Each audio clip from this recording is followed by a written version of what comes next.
پرانی اور جدید کہاوتیں۔ دور جدید میں لوریاں سنانے کا رواج کم ہوتا جا رہا ہے، بلکہ یوں کہا جائے کہ ختم ہو چکا ہے۔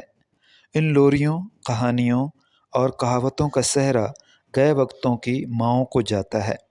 مثلاً چندہ ماموں دور کے، نانا گئے دلی، اماں اماں بھوک لگی، بلی شیر کی خالہ ہوتی ہے وغیرہ۔ ماموں کے قابل احترام رشتے کو ماموں بنا دیا ہے، یعنی بیوقوف یا احمق بنا دیا گیا ہے۔ تصور کیا جاتا ہے نا کہ چندہ ماموں۔ دادا کے مقدس رشتے کو گھٹیا و بازاری زبان میں دادا گیری یا محلے کا دادا کہتے ہیں۔ نانی کے اس محترم اور قابل تعظیم رشتے کو بھی ہم نے نہیں بخشا۔ آپس کی لڑائی جھگڑوں میں اکثر ہم بلا جھجک کہہ دیتے ہیں کہ ایسا ماروں گا کہ نانی یاد آ جائے گی۔ خالہ کو بیشتر زبانوں میں ماسی بھی کہا جاتا ہے۔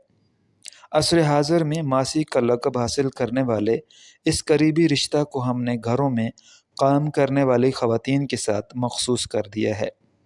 مزید یہ کہ اگر کوئی لڑکی یا خاتون سادہ لباس زیب تن کرے یا بن ٹھن کر نہ رہے تو عموماً یہ فکرہ کسا جاتا ہے کہ تم بالکل ماسی لگ رہی ہو، یا یہ کہ تم نے ماسیوں والی حالت بنا رکھی ہے۔